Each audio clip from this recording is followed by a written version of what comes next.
Hello and welcome. I am Professor Rashmi Raman and this is Module 12, Genocide Part 2. The learning outcomes in this module. In this module, you will learn about genocide in Rwanda. You will also learn about how the International Court of Justice dealt with the case of Croatia versus Serbia. You will learn about the concept of command responsibility through the case studies and its application in the crime of genocide. Let us recall Genocide Part 1 discussed in the last module.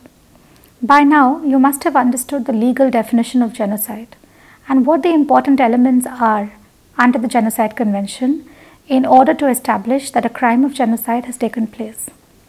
With this knowledge of the legal requirements and judicial opinions, it will be easy for you to understand the various incidents of history and see how they do and do not sometimes fall within the purview of the crime of genocide. I would now like to discuss with you the Rwandan genocide. To recapitulate, the Rwandan population was divided between two communities, with Tutsi in the minority and Hutus in the majority. In the year 1990, a major civil war broke out between these two communities. Many Rwandans were in exile, who were mostly Tutsi, were accused for failing to address the concerns of the minority. In 1994, an aircraft in which the Rwandan president was traveling was shot down outside of Rwanda. Outside, Hutus took responsibility for this shooting. As a result, violent protests broke out and Hutu extremists took over. Radio was used as a medium to spread the message to attack the Tutsi minority. Various efforts were made to dehumanize the minority and they were referred to as cockroaches, Inyenzi in Kenya, Rwanda. When the conflict aggravated, it became a mixed civil war and genocide as the Hutus planned to get rid of the Tutsi completely in order to ensure complete domination in Rwanda. Some estimates say that up to 500,000 women were raped during the conflict, and rape was used as a tool to systematically eradicate the entire community from Rwanda. Raping and killing women also became a tool for stopping the propagation of Tutsi. Slogans like "Begin your work, spare no one" began to come up. The approximate number of casualties over a period of 100 days was close to 100,000, 70% of which were Tutsi. Some of the others were Hutus who protested and the Twa. The International Criminal Tribunal for Rwanda, an ad hoc criminal tribunal, was set up in December 1994 with a mandate initially of 4 years to conclude the trials. However, it was in operation until the end of 2015. Showing the sheer number of trials that had to be completed. In a previous module, we have already discussed the case of Jean-Paul Akayesu, and in this module, we shall throw some light on the case of Ferdinand Nahimana, Hassan Ingeze, and Jean Bosco Barayagwiza. This case relates to trials against hate media, and these are now commonly known as the media case. The two accused were accused of genocide, incitement to commit genocide, and crimes against humanity. These were the persons in charge of Radio Rwanda, and therefore they had an important role in inciting genocide to be committed. All three of them were convicted of genocide in 2003.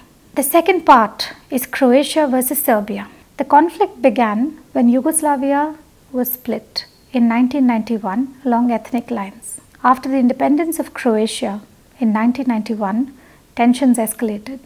The Serbs attacked Bosnians and Croatians in an effort to ethnically cleanse the population. Armed conflict broke out between the Croatian armed forces on the one hand and the opposers of independence, that is, the Serbian forces, on the other. A ceasefire agreement was reached under what came to be known as the Vance Plan. In the process, nearly 200,000 people were killed. The International Court of Justice in 2015 delivered its decision, holding that Croatia could not be held responsible for the crime of genocide under the 1948 Convention. On the issue of jurisdiction, the court looked at Article 9 of the Genocide Convention, which provides, quote, disputes between the contracting parties relating to the interpretation, application, or fulfillment of the present convention, including those relating to the responsibility of a state for genocide or for any other acts enumerated in Article 3, shall be submitted to the International Court of Justice at the request of any of the parties to the dispute. Closed quotes.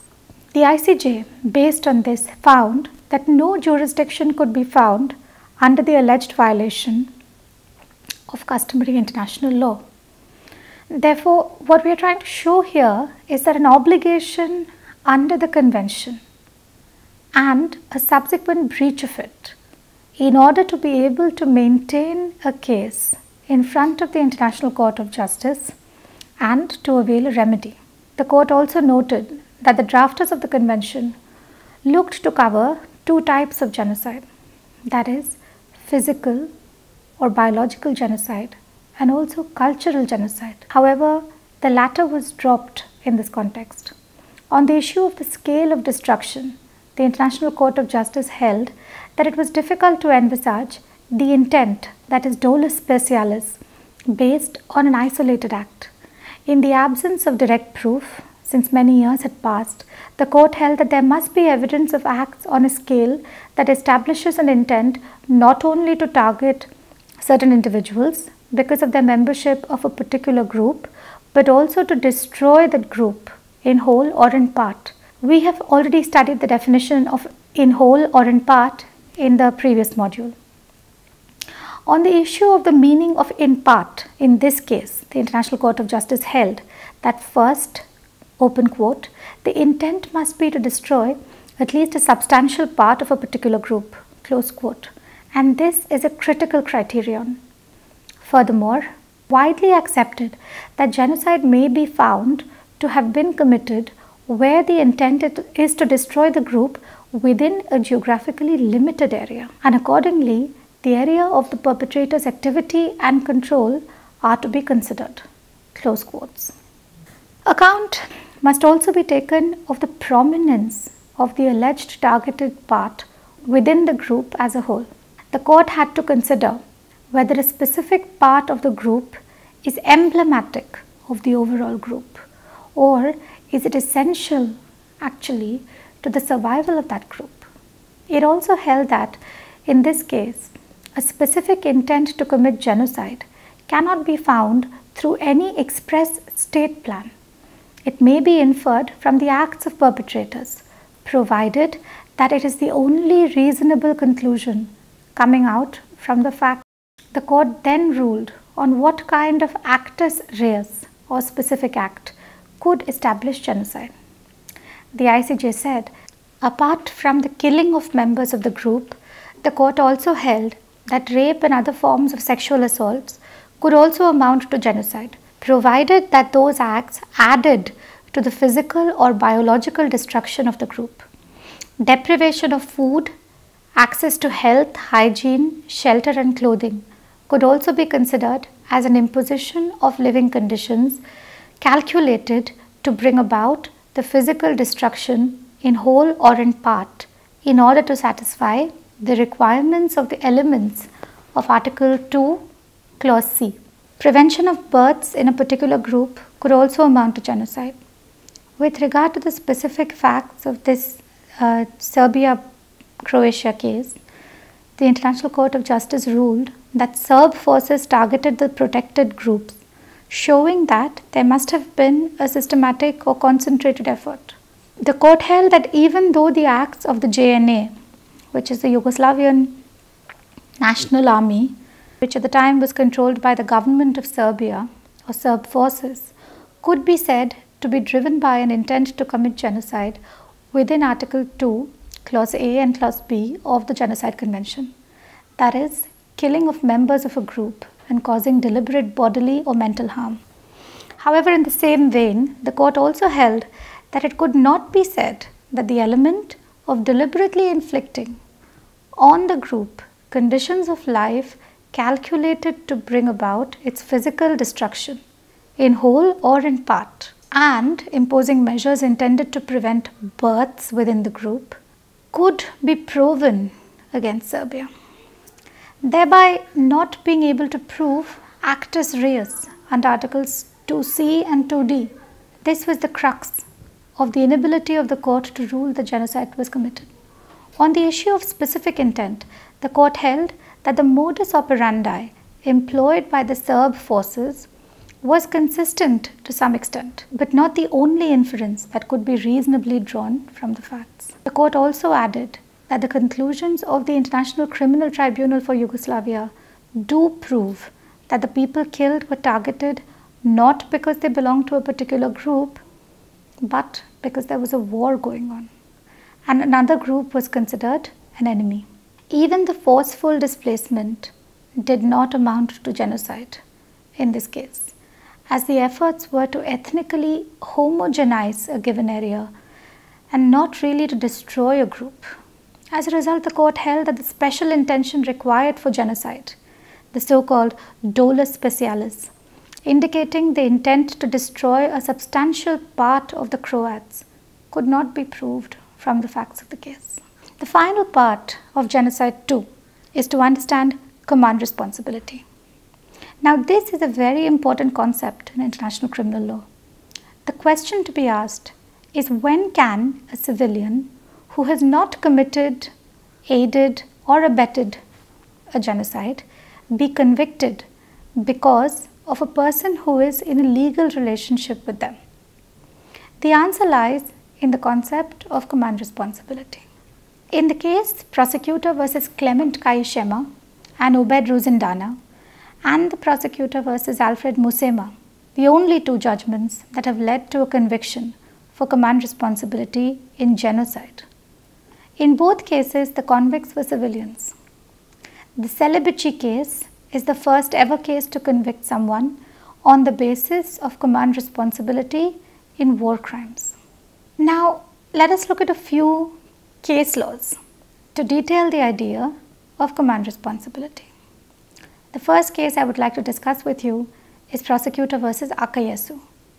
In this, the court held that the legal requirements for imposing individual criminal responsibility under the International Criminal Tribunal from Rwanda are different from those required for command responsibility.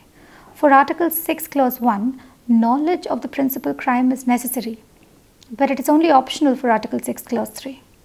The court further held that the intention is necessary in the case of command responsibility as well. However, it must be seen that command responsibility is not a crime in and of itself. It is merely a mode of attributing criminality or a mode of participation. The crime is committed by subordinates. The alleged superior becomes associated with the crimes and thereby responsible for it if the elements of Article 6, Clause 3 and the elements of Article 7, Clause 3 are fulfilled, including the knowledge element. The second case, Prosecutor versus Musema. The defendant in this case was also a civilian. He was charged with genocide for arranging an attack in the area of Bisesero by bringing armed individuals inside and directing them to attack people who were seeking refuge there. Musema was also personally involved in killing some of the people seeking refuge. He was charged under Article 6, Clause 1 and 6, Clause 3 of the Statute of the ICTR. However, it is not clear to me how Article 6, Clause 3 might be raised against someone who is directing as well as personally participating in genocidal acts. Article 6, Clause 1 speaks about the direct actions of someone participating in a crime, whereas Article 6, Clause 3 speaks about the failure to take necessary steps to prevent genocide when knowledge is present. Therefore, someone who is clearly involved in killing individuals, how they can also be charged with failing to prevent the attack is not immediately obvious. The same question could also be raised earlier in the Prosecutor versus Kayishema and in the case of Ruzindana where the court had held that even if liability was found under Article 6 Clause 1, additional responsibility under Article 6 Clause 3 could not be prevented. The court held in paragraph 223, open quotes, where it can be shown that the accused was the de jure or de facto superior, and that pursuant to his orders the atrocities were committed, then the chamber considers that this must suffice to found command responsibility. Close quotes. The court in that case further misinterpreted the judgment given in the Celebici decision of the ICTY. The court seems to assume that the Celebici case laid down the following, that is, powers of influence not amounting to formal powers of command responsibility to provide a sufficient basis for the imposition of command responsibility. However, this is the proposition which the Celebici case was in fact arguing against. The mistake was later on somewhat rectified by the ICTY appeals chamber. The Celebici case instead stands for the principle of effective control, which will be discussed later. In the Musema decision, the trial chamber also applied the judgment laid down in Kayishema and Rosendana. It did so by holding that responsibility under Article 6 Clause 3 is not restricted only to the military, but also includes civilians. The Musema chamber also noted that Musema exercised legal and financial control over these employees, particularly through his power to appoint and remove these employees from their positions at the tea factory. The chamber notes that Musema was in a position, by virtue of these powers, to take reasonable measures, such as removing or threatening to remove an individual from his or her position at the tea factory if he or she were identified as a perpetrator of crimes punishable under the statute of the ICTR. The chamber also found that by virtue of these powers, Musema himself positioned to attempt to take reasonable measures to prevent or attempt to prevent or to punish the use of tea factory vehicles, uniforms, or other tea factory property in the commission of such crimes were they to be used. The chamber found that Musema exercised de jure power and de facto power over tea factory employees and the resources of the tea factory because of his unique position of command. However, this reasoning is not sound, as by this logic, any tea factory director could be considered as a superior and would be considered capable of ordering or instigating international crimes such as genocide. Notwithstanding, Musema was ultimately convicted under both the charges of Article 6. The third case that I would like to discuss with you is the case of Mucic, Delic and Delalic. In the prosecutor versus Delalic, we look at the Celebici case, where the doctrine of command responsibility was first introduced. The former name of the case is Prosecutor versus Delalic, Mucic, Delic and Lanzo. These defendants were charged for attacking in a prison camp along with prison guards and others. Mucic was commander of the camp. Delic was his deputy.